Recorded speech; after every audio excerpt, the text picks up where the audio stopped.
우리 새해 첫 주 금요기도회로 나오신 여러분을 주님의 이름으로 축복하고 환영합니다.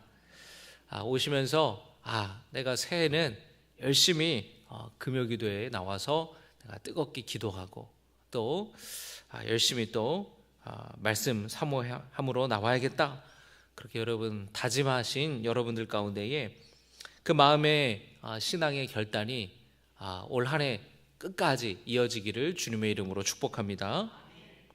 또 여러분들, 우리 성도님들 중에서 금요기도에 나오지 않으시는 우리 성도님들이 계시다면 또 속회에서나 선교에서 우리 집사님 같이 가자고, 우리 권사님 가자고, 그렇게 또 권면해서 또 이 자리가 채워지는 기도로 뜨거워지는 시간 되기를 주님의 이름으로 축복합니다.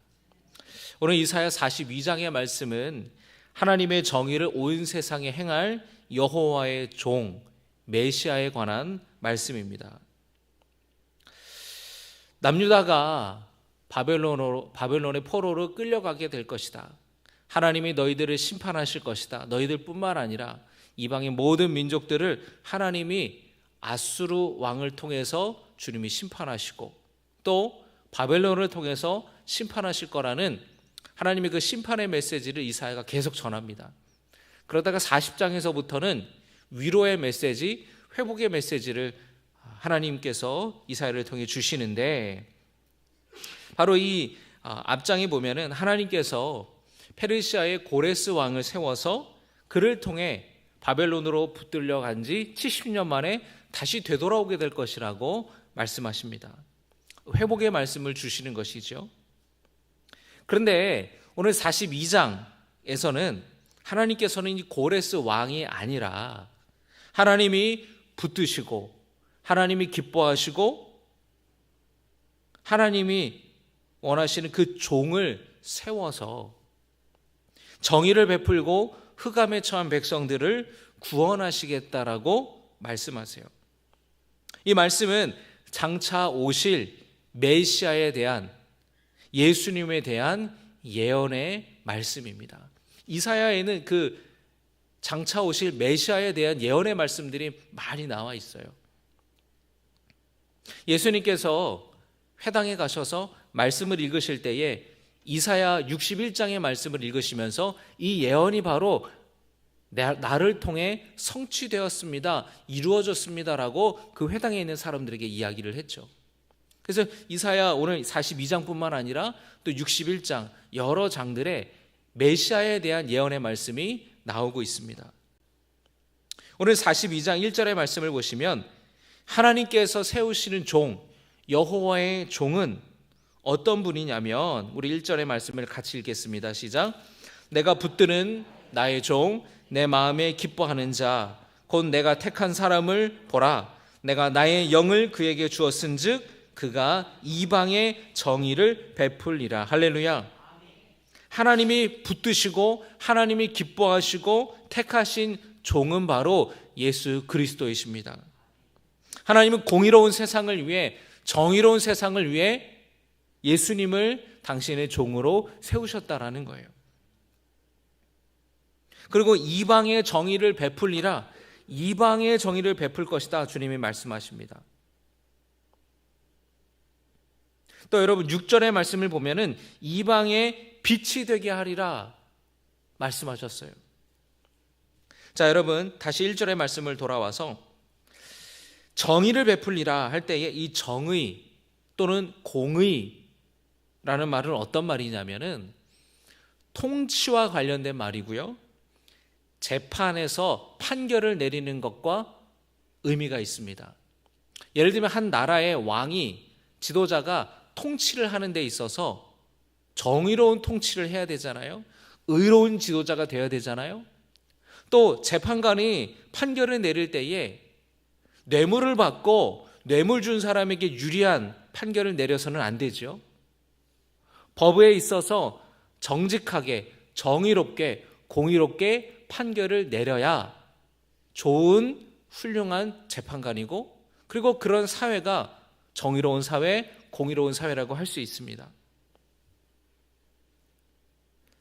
바로 이 정의를 베푼다라는 것은 예수님께서 정의로 세상을 다스리시고 정의로 판결을 내리신다라는 거예요. 예수님이 행하시는 그 정의는 이스라엘 백성들에게만 해당되는 것이 아니라 이방인을 포함한 모든 세상의 사람들을 구원하시는 은혜라는 것입니다. 여러분, 그런데 예수님이 베푸시는 이 정의에는 사랑과 자비가 있는 거예요. 자, 여러분, 정의라는 것, 공의라는 것은 옳고 그름, 또 의인과 죄인을 판단하는 겁니다. 재판관이 판결을 내릴 때에 그렇게 의로운, 정의로운 판결을 내려야 되는데, 그런데 엄격한 법의 잣대만을 가지고 판결하는 것이 아니라 예수님께서는 회개하는 죄인들에게는 은혜를 주시는 사랑과 자비의 메시아라는 거예요. 상한 갈대를 꺾지 않고 꺼져가는 등불을 끄지 않으시는 분이라는 것입니다. 여러분, 3절의 말씀을 우리 같이 읽겠습니다. 3절입니다. 시작. 상한 갈대를 꺾지 아니하며 꺼져가는 등불을 끄지 아니하고 진실로 정의를 시행할 것이며, 주님께서 진실로 진리로 정의를 실행하시는 데에 다만 상한 갈대를 꺾지 않으시고 꺼져가는 등불을 끄지 않으시는 사랑과 자비를 베푸시는 하나님이시라는 거예요. 연약한 이들을 힘으로 지배하시는 분이 아니라는 거예요. 고통받는 자들을 살피시면서 정의를 실행하시는 분이라는 겁니다. 여러분, 세상의 통치자들은 어떻습니까? 자신의 힘으로, 권력으로 나라와 백성들을 지배하려고 하고 그 위에 군림하려고 합니다. 연약한 이들을 힘으로 밀어붙이면서 자기의 뜻을 주장하고 자기의 권력을 강화해요. 예수님이 태어나실 그 1세기의 당시는 로마의 평화라고 불리우는 시대입니다. 후대 역사가가 로마의 평화라고 해서 그 200년간의 시대를 로마의 평화라고 불렀습니다.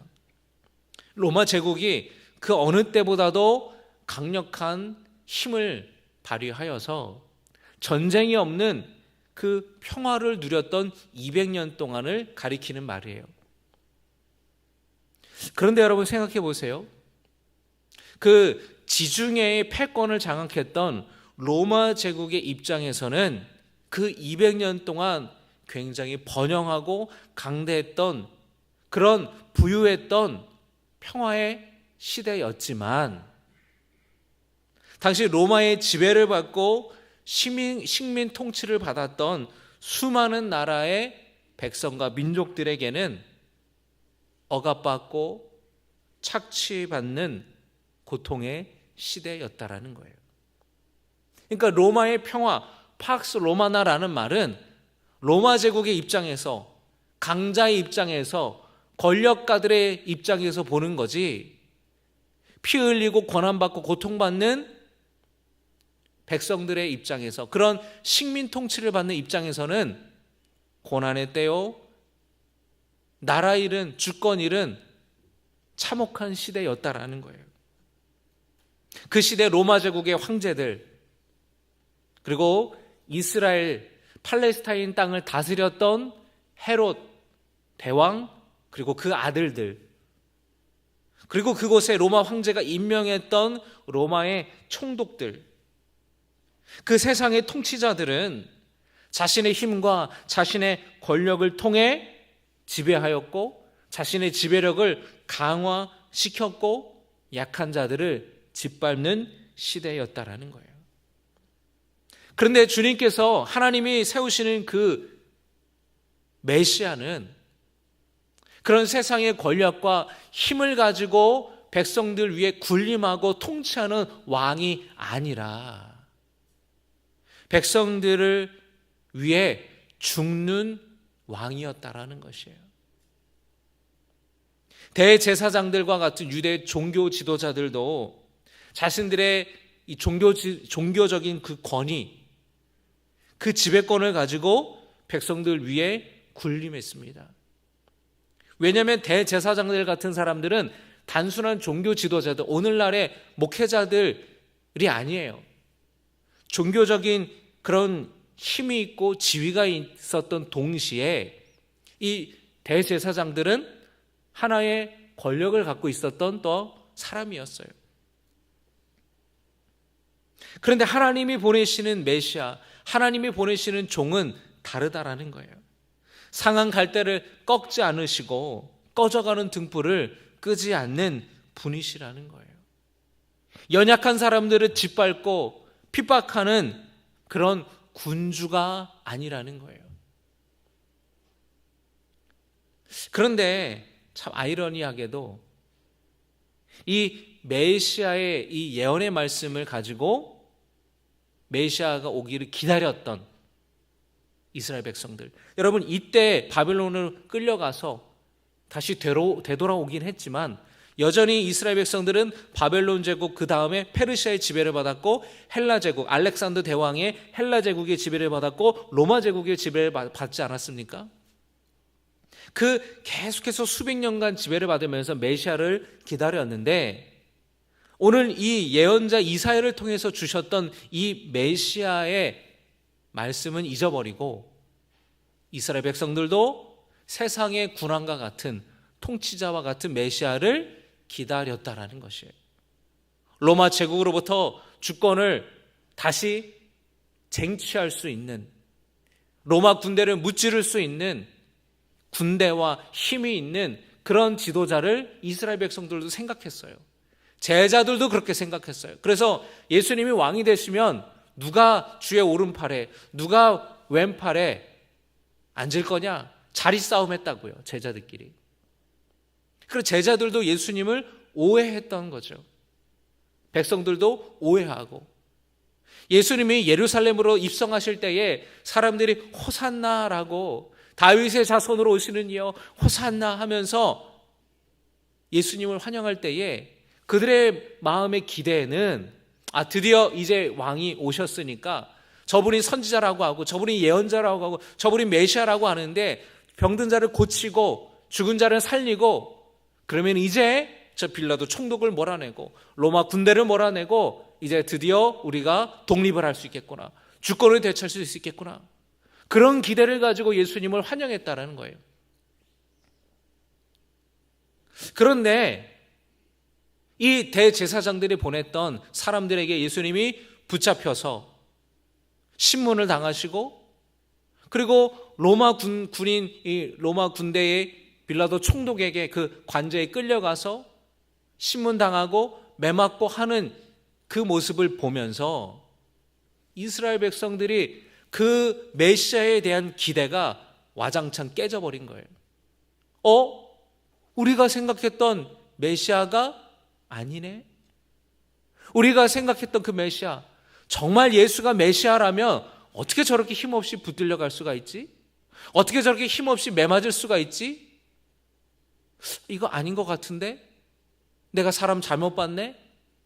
그들의 너무나도 예수님에 대해서 기대했는데 그 기대가 실망으로 바뀌자 예수님에 대한 분노로 바뀌는 게 삽시간으로 그렇게 바뀌게 됐다는 거예요. 그래서 예수를 못 박으라고 바라바를 풀어주라고. 여러분, 그 부분이 저는 예전에는 참 이해가 되지 않았어요. 아니, 예수님을 그렇게 좋아하고 예수님을 그렇게 따라다녔던 사람들 어떻게 하루아침에 그렇게 태도를 바꿀 수가 있지? 그들은 예수님이 주시는 빵만 쫓았던 사람들인 거예요. 그들은 예수님 행하시는 기적만 바라보고 그것만 쫓았던 사람인 거예요. 근데 예수님이 보여주신 모습은 그런 모습이 아닌데 그들의 실망이 분노로 그새 하루아침에 바뀌어버렸다는 것입니다. 그러나 분명히 하나님께서는 하나님이 세우시는 그 종 메시아로 오실 예수님은 그런 세상의 고난과 전혀 다른 모습으로 오신다라고 말씀하셨어요. 예수님은 소리를 지르거나 자신을 높이지 않으세요. 예수님은 겸손하시고 온유하시고 조용하십니다. 2절의 말씀을 여러분 같이 읽겠습니다. 시작. 그는 외치지 아니하며 목소리를 높이지 아니하며 그 소리를 거리에 들리게 하지 아니하며. 여러분, 선거 때가 되면은 여기저기서 후보자들이 유세 차량을 몰고 다니면서 마이크를 들면서 소리를 지르잖아요. 기호 몇 번, 누구 섬기겠습니다. 뭐 뽑아주세요. 잘하겠습니다. 뭐 유세를 하잖아요. 그 사람들은 그 세상에 권력을 갖고 싶어 하는 사람들, 그런 사람들은 자기 목소리를 높여요. 그리고 자기의 이름을 어떻게든지 알리려고 해요. 그런데 예수님은 외치지 아니하고 목소리를 높이지 아니하며 그 소리를 거리에 들리게 하지 아니하시는 분이다. 그 말은즉슨 예수님은 겸손한 분이시라는 거예요. 자기를 드러내고 자기를 높이고 나를 좀 알아달라고 하시는 분이 아니라는 겁니다. 예수님의 그 겸손한 모습을 우리는 보게 돼요. 하나님은 그 예수님을 세워서 이방의 빛이 되게 하겠다라고 말씀하십니다. 여러분 1절에서 그가 이방에 정의를 베풀리라 말씀하셨는데요. 6절의 말씀 마지막 절을 보면은 마지막 말씀을 보면 이방의 빛이 되게 하리니라고 말씀하셨습니다. 하나님의 구원의 대상은 이스라엘이라는 한 민족 이상이라는 거예요. 예수님을 통해서 온 백성과 온 열방과 만 백성을 구원하시겠다라는 하나님의 위대한 선포이심을 믿으시기 바랍니다. 우리 6절의 말씀을 같이 읽겠습니다. 나 여호와가 의로 너를 불렀은즉 내가 내 손을 잡아 너를 보호하며 너를 세워 백성의 언약과 이방의 빛이 되게 하리니. 할렐루야. 하나님께서는 예수님을 통하여서 이방의 빛이 되게 하시겠다고, 온 백성 만 백성에게 구원을 선포하시겠다고 주님이 그렇게 선포하신 거예요. 또 하나님께서는 예수님을 통해서 이 세상을 치유하시고 그리고 자유케 하시고 구원을 행하시겠다고 말씀하셨습니다. 7절의 말씀에 같이 읽습니다. 내가 눈먼 자들의 눈을 밝히며 갇힌 자를 감옥에서 이끌어내며 흑암에 앉은 자를 감방에서 나오게 하리라. 아멘. 예수님께서 이 땅에 오셔서, 여러분 예수님의 사역을 보세요. 두 가지 사역이 있습니다. 하나는 말씀을 가르치는 사역, 하나님의 나라를 선포하고 하나님의 그 나라에 하나님이 통치하시는 그 삶에 대해서, 하나님의 통치를 받는 삶에 대해서 가르치시고, 그리고 예수님은 치유의 사역을 또 하시죠. 병든 자를 고치시잖아요. 눈먼 자를 밝혀주시고, 열병으로 신음하던 베드로의 장모를 고쳐주시고, 혈루병 걸린 여인을 고쳐주시고, 중풍병자를 고쳐주시고, 나병한 자를 깨끗게 하시고, 고통받고 신음하던 백성들을 주님이 고쳐주셨잖아요.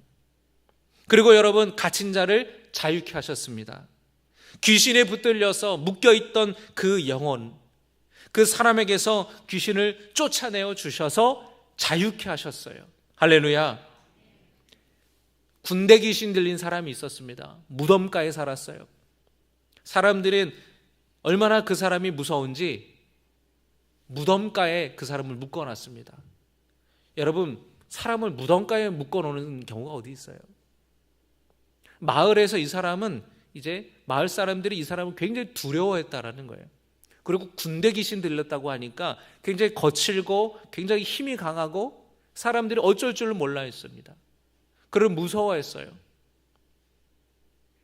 그런데 반대로 이 군대 귀신 들린 사람 입장에서 한번 보자고요. 이 사람 얼마나 불쌍한 사람입니까? 자기가 원해서 귀신 들린 거 아니잖아요. 게다가 아주 강한 군대면 여러분 한 사람이 아니라 얼마나 많은 수가 그 사람 안에 있었다라는 겁니까? 그 사람은 마을에서부터 쫓겨났어요. 소외됐어요. 묶여 있었습니다. 자유함을 얻지를 못했습니다. 무덤가에 살아가는 그 비참한 인생을 살아가고 있었는데 예수님께서 그 사람을 불쌍히 여기셔서 그 귀신, 군대 귀신, 강력한 그 귀신으로부터 주님이 자유케 하여 주신 줄로 믿습니다. 우리 주님은 그런 주님이시라는 거예요. 삶의 의미를 찾지 못해서 방황하는 사람들이 예수님을 만나고 자신의 삶의 방향성을 깨닫고 어떻게 살아가야 되는가? 내 인생의 의미는 무엇인가? 예수님을 통해서 발견하게 되었어요. 평생 세리장 삭개오는 돈만 쫓으며 살았어요. 그런데 아무리 많은 돈을 소유해도 그의 인생에 무의미한 거예요. 그 의미 없는 허무한 삶을 살았어요. 어떤 것으로도 채워지지 않는 목마름이 그 영혼에 있었다라는 겁니다. 세리 마태도 그랬죠. 그런데 예수님을 통해서 마태는 주님을 따르는 제자가 되었고, 삭개오는 다른 사람의 것을 뺏어서 내 호주머니를 채우던 그런 인생에서 내 호주머니를 빼서 남에게 베푸는 인생으로 변화되었던 것이에요. 내 것을 채우는 만족과 기쁨으로 살았지만 그것은 허무하다는 걸 깨닫고 내 것을 통해서 다른 사람을 나누어주는 영원한 그 복된 삶을 삭개오는 살았다는 것이에요. 여러분, 바라기는 상한 갈대를 꺾지 않으시고 꺼져가는 등불을 끄지 않으시는 약한 자를 돌보시는 예수님의 사랑과 은총이 여러분에게 있기를 주님의 이름으로 축복합니다. 오늘 말씀을 보면서 어떤 분들은 지금 내 인생이 내가 바로 상한 갈대 같다고, 내가 지금 꺼져가는 등불처럼 내 영혼이 사그라들고 내 육신이 사그라들고 내 인생이 사그라들고 쪼그라드는 것 같은 그런 마음이라고 생각하시는 분이 계신가요? 주님의 위로가 필요하고 주님의 그 치유와 주님의 회복이 필요하신 분이 계십니까? 간절히 바라기는 우리 주 예수 그리스도의 은총과 평강과 능력이 여러분의 영혼을 지켜주시기를 주님의 이름으로 축복합니다.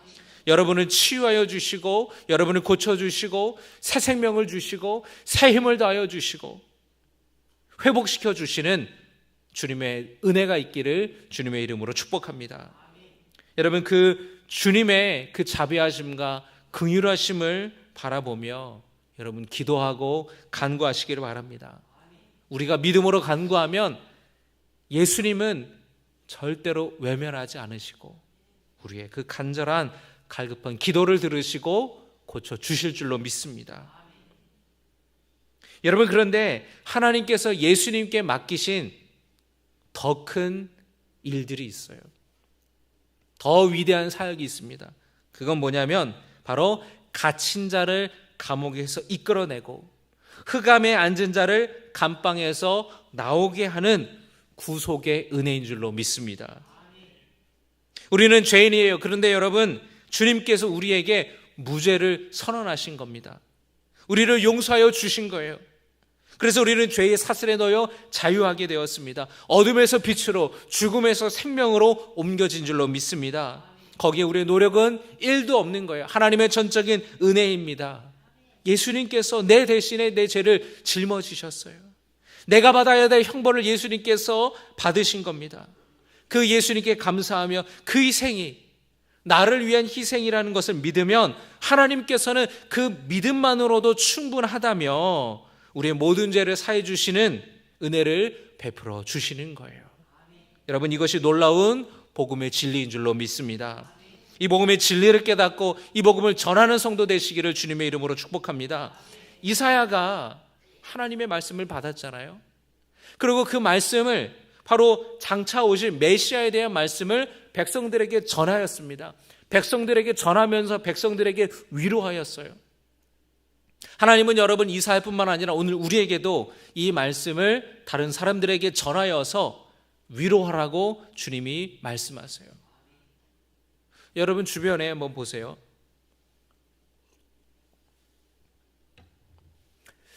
여러분 어렸을 때는 살아가는 게 다 모양이 비슷하죠.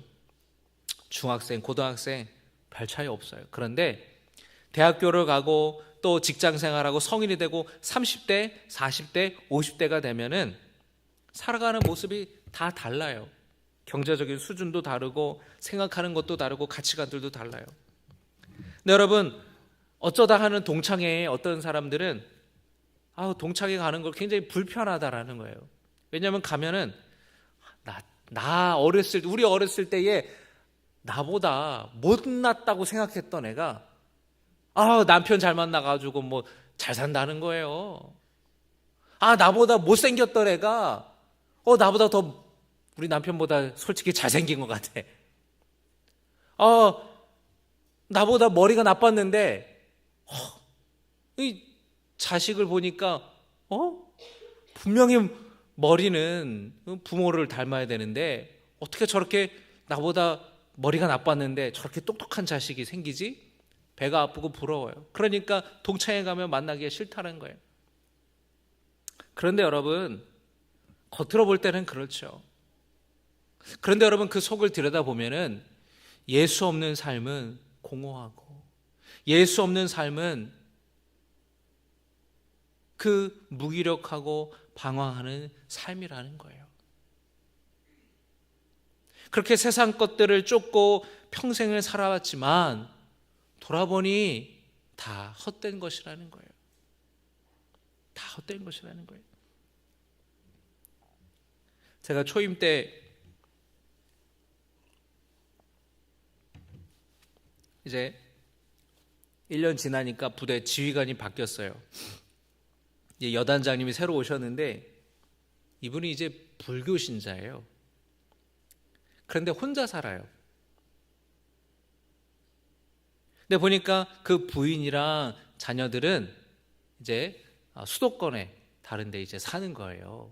왜냐하면 이제 군인들은 막 오지나 전방 이런 데로 다니고 뭐 몇 년에 한 번씩 계속 이사를 막 다니니까 이제 아이가 조금 초등학교 고학년 중학교 올라가면은 군인 가족들이 이제 아내와 자녀들은 이제 어느 곳에 도시에 정착을 하며 살아갑니다.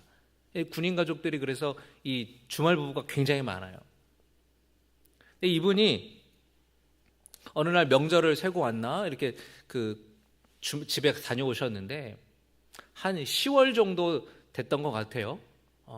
그렇게 이제 추석 명절을 갔다가 왔는데 저랑 차 한잔 하자고 그래서 이제 뭐 잘 다녀오셨냐고 얘기를 하는데 본인 얘기를 하시는 거예요. 근데 이제 부대 밑에 간부들한테는 본인의 그런 개인적인 얘기를 하지 않지만 목사한테는 할 수 있잖아요. 근데 자기가 갔는데 아들이 고3인데 기타를 치고 있다는 거예요. 수능을 앞두고 있는데 그래가지고 혼쭐을 냈대요. 너 공부 안 하고 뭐 하냐고 막. 근데 이 아들이 가만히 있지 않고 대들더라는 거예요. 아버지가 뭘 자기에 대해서 아냐고 말이지. 아버지가 이제 깜짝 놀라가지고 보니까 이제 아내분이랑 자녀들은 이제 교회를 다녔는데 이 교회에서 이 친구가 기타를 치면서 교회에서 봉사를 했었는데 여기에 이제 재능이 있고 이게 좋아가지고 기타를 치워가지고 이제 대학을 들어가는 실용음악과를 들어가려고 이미 오래전부터 준비를 했었는데 아빠는 그것도 모르고 있던 거예요. 아버지가 나에 대해서 뭘 하냐고, 아버지가 나에게 해준 게 뭐가 있냐고. 그러니까 이 아버지는 내가 지금까지 30년 넘게 군생활하면서 고생하면서 다 가족을 위해서 희생한 거지 막 하니까 또 이 자식은 또 그거는 아빠가 대령 달고 싶고 별 달고 싶어서 아빠가 그렇게 그런 인생을 선택한 거지 우리를 위해 그렇게 선택한 게 아니지 않냐고. 그 얘기를 듣고 이 여단장님이 충격을 받고 온 거예요. 그러면서 이제 저한테 그런 하소연을 이제 하는 거죠. 그 얘기를 들으면서 그렇구나. 그렇게 오랫동안 참 군인으로서 자부심을 가지고 나라와 군을 위해 일하고 또 그렇게 했지만, 또 때로는 이게 진급을 바라보면서 그렇게 50대까지 이렇게 달려왔는데 돌아보니까 놓친 게 너무 많은 거예요. 놓친 게.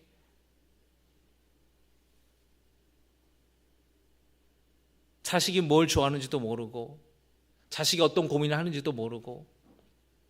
여러분, 많은 아버지들이 그렇게 살아갑니다.